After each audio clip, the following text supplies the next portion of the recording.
तो देखिए एक छोटा सा कॉन्सेप्ट रह गया है अगले पार्ट में, तीसरे पार्ट में। ये तीसरा करेक्टरिस्टिक्स है, पार्टिकल का तीसरा करेक्टरिस्टिक है। हमने पहला दूसरा पढ़ लिया, तीसरा हमें समझना है particles of matter attract each other. ठीक है, अब ये चीज़ हमें समझनी है कि पार्टिकल्स ऑफ मैटर जो है वो कैसे एक दूसरे को अट्रैक्ट करते हैं। देखिए एक चीज़ ये है कि अगर एक चीज़ अगर मान लीजिए अगर ये मैटर है कोई, अगर ये मैटर मान लीजिए है, ठीक है, अगर ये मैटर है तो मैटर में आपने ये देखा होगा कि जो मैटर है एक ठोस तरह का है, ठीक है, ठोस सॉलिड। अगर मान लीजिए सॉलिड मैटर है तो उसके पार्टिकल्स हैं जो सॉलिड है, लिक्विड है, ठीक है, कुछ भी हो, उसके पार्टिकल्स जो हैं वो क्या करते हैं, उसके पार्टिकल्स जो है स्पेस बिट उसमें स्पेस होता है और उसके पास जो है वो अट्रैक्शन भी होता है। अगर आप सोचिए कि अगर ये पार्टिकल्स अगर मैं इसको थोड़ा सा जूम कर दूं तो ये दो पार्टिकल्स हैं, अगर इस पार्टिकल्स के बीच में अट्रैक्शन नहीं रहेगा तो सारे तो पार्टिकल्स बिखर जाएंगे। वो कहेगा कि देखिए भाई मैं जा रहा हूँ, वो कहेगा मैं जा रहा हूँ, वो कह रहा है मैं जा रहा हूँ, क्योंकि किसी के पास किसी का कंट्रोल ही नहीं रहेगा। तो ये दूसरे एक दूसरे को अट्रैक्ट करके एक दूसरे से बांधे रखते हैं, जिससे मैटर का निर्माण होता है। ठीक है, हमने पार्टिकल्स का 3 करेक्टरिस्टिक पढ़ा। पहला करेक्टरिस्टिक है particles of matter have space between them. दूसरा करेक्टरिस्टिक है particles of matters are continuously moving. तीसरा करेक्टरिस्टिक है particles of matter attract each other. ठीक है, ये चीज़ आपको समझनी होगी कि पार्टिकल्स ऑफ मैटर क्या है, वो एक दूसरे को क्या करते हैं, अट्रैक्ट करते हैं। ठीक है, तो चलिए देखते हैं कि मैटर्स के कितने पार्ट होते हैं। मैटर के आपको सब पता होगा, सॉलिड, लिक्विड एंड गैस। ठीक है, ये आपको पता है कि solid, liquid and gas matter के 2 पार्ट होते हैं। अभी आपको इतना ही समझना है कि ठीक है, मैं आपके लिए थोड़ा सा एक चार्ट बना के लाया हूँ। तो चलिए देखते हैं इसमें हमने क्या लिखा है कि देखिए पार्टिकल्स ऑफ मैटर। ठीक है, देखिए पार्टिकल्स जो मैटर होता है वो 3 सॉलिड, लिक्विड एंड गैस कितने टाइप के होते हैं, 3 टाइप के होते हैं। ठीक है, कितने टाइप के होते हैं, 3 टाइप के होते हैं, सॉलिड, लिक्विड एंड गैस। तो solid, liquid and gas 3 type के मैटर होते हैं। हम तीनों की प्रॉपर्टी पढ़ेंगे अच्छे से। ठीक है, किसकी प्रॉपर्टी पढ़ेंगे, तीनों की प्रॉपर्टी अच्छे से पढ़ेंगे। तो चलिए देखते हैं प्रॉपर्टी। ठीक है, मास देखिए सॉलिड, लिक्विड एंड गैस। ठीक है, देखिए सॉलिड के पास क्या होता है, डिफिनिट मास होता है। ठीक है, डिफिनिट मास होता है। जैसे डिफिनिट मास का मतलब ये है कि अगर मान लीजिए ये ऐसे, ये एक मैटर हो गया, मैटर के अंदर जो एटम है, ठीक है, ये एटम है, मैटर के अंदर ये छोटे छोटे एटम हैं। तो अगर हम इसको मान लीजिए वजन करेंगे तो इसका मास जो है वो डिफिनिट है। ठीक है, समझ रहे हैं कि नहीं, इसका मास जो है वो डिफिनिट है। क्यों डिफिनिट है, मास का मतलब है कि इसके अंदर जो भी चीज़ें हैं वो क्या है, कांस्टेंट है, मतलब वो वही हैं। अगर आप उसको, जैसे ये पेन है तो इसका मास भी डिफिनिट है, आप इसको यहाँ कहीं नापेंगे तो उसका मास उतना ही होगा, दूसरी जगह कहीं नापेंगे तो उसका मास उतना ही होगा। ठीक है, तो देखिए ये लिक्विड का भी मास डिफिनिट होता है, गैस का भी मास डिफिनिट होता है। ठीक है, तो चलिए नेक्स्ट हम प्रॉपर्टी पढ़ते हैं वॉल्यूम वाली। तो वॉल्यूम देखिए किसका डिफिनिट होता है किसका नहीं, ये आपको मैं समझाऊंगा। देखिए डेफिनिट सॉलिड का वॉल्यूम जो है वो डेफिनिट होता है। ठीक है, और इसका जो है लिक्विड का भी डेफिनिट होता है और गैस का डिफिनिट नहीं होता। ठीक है, तो गैस का डिफाइड नहीं होता, ये चीज़ हमें समझनी होगी।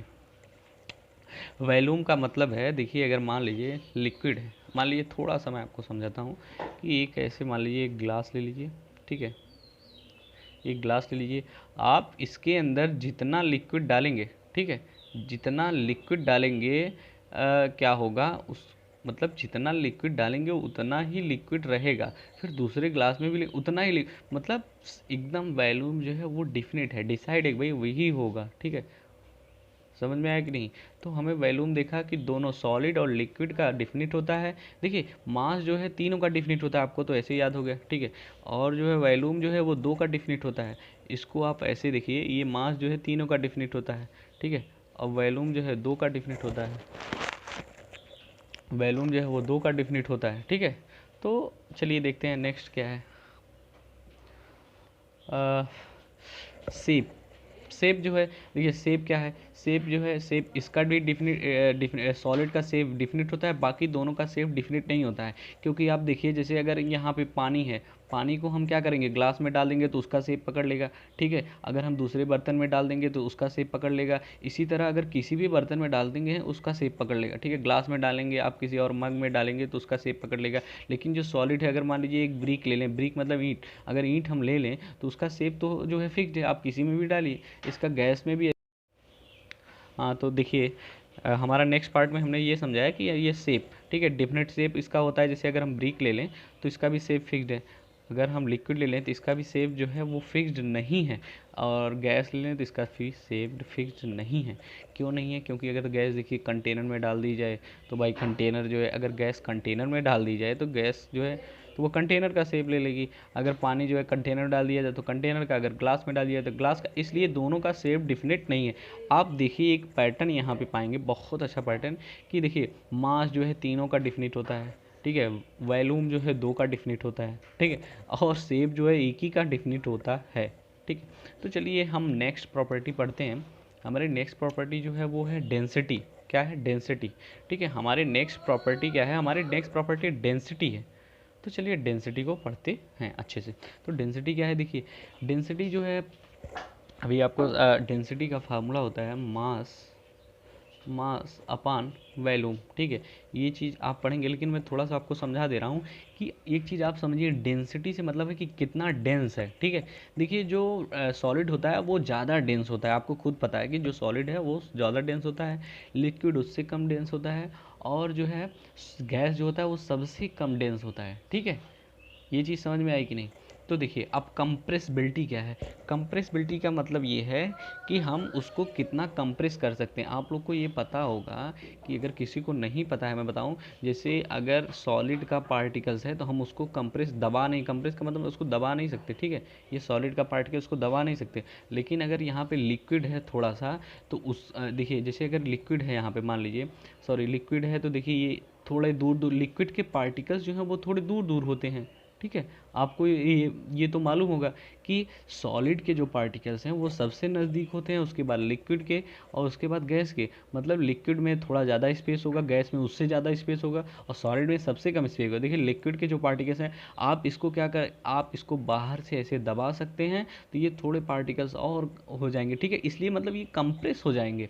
और देखिए गैस के पार्टिकल काफ़ी दूर होते हैं तो इनको ये हाईली कंप्रेसिबल होते हैं, ठीक है। हाईली मतलब आप इनको कंप्रेस कर सकते हैं, तो सबसे ज़्यादा गैस जो है वो कंप्रेसिबल है, ठीक है। और देखिए उसके बाद क्या है कि पानी है, उसके बाद क्या है, ये है, उसके बाद क्या है, इनकम्प्रेसिबल है सॉलिड। तो सॉलिड तो एकदम ना के मात्र कंप्रेस ही नहीं होता है। चलिए नेक्स्ट क्वेश्चन हम देखते हैं।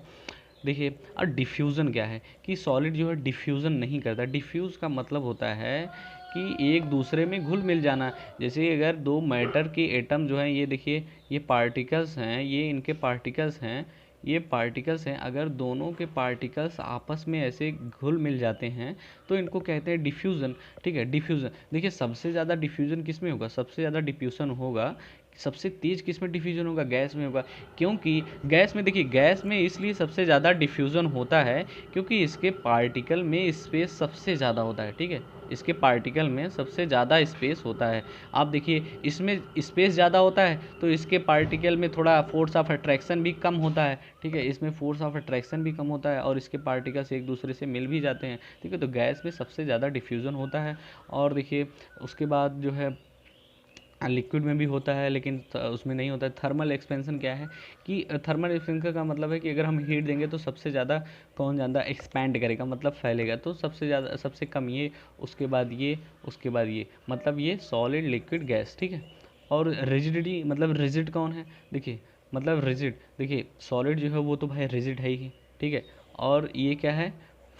फ्लूइड है, ये भी फ्लूइड है, ठीक है। तो आपको ये चीज़ समझ में आ गई होगी। देखिए ये एक छोटा सा चार्ट है, आप इसका स्क्रीनशॉट ले लीजिए, देखिए, ठीक है। तो ये चीज़ आपको समझ में आ गई। हम देखिए नेक्स्ट पार्ट में हम डिस्कस करेंगे कि छोटा सा एक टॉपिक ये है कि भाई सॉलिड लिक्विड गैस ये सब कैसे बनते हैं, ठीक है। हमारा नेक्स्ट पार्ट होगा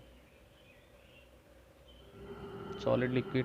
हम नेक्स्ट पार्ट में ये भी डिस्कस करेंगे कि हमारा सॉलिड लिक्विड गैस तीन पार्ट होते हैं। तो अगर हम इंटरमिक्सिंग, अगर हम एक दूसरे को एक दूसरे में चेंज करते हैं ना, इंटरचेंज करते हैं एक दूसरे में, तो वो क्या होगा, ठीक है। तो हम ये डिस्कस करेंगे कि एक इंटरमिक्सिंग ऑफ द पार्टिकल्स, ठीक है। तो चलिए देखते हैं वो भी करके कि इंटरमिक्सिंग ऑफ द पार्टिकल से क्या होता है। तो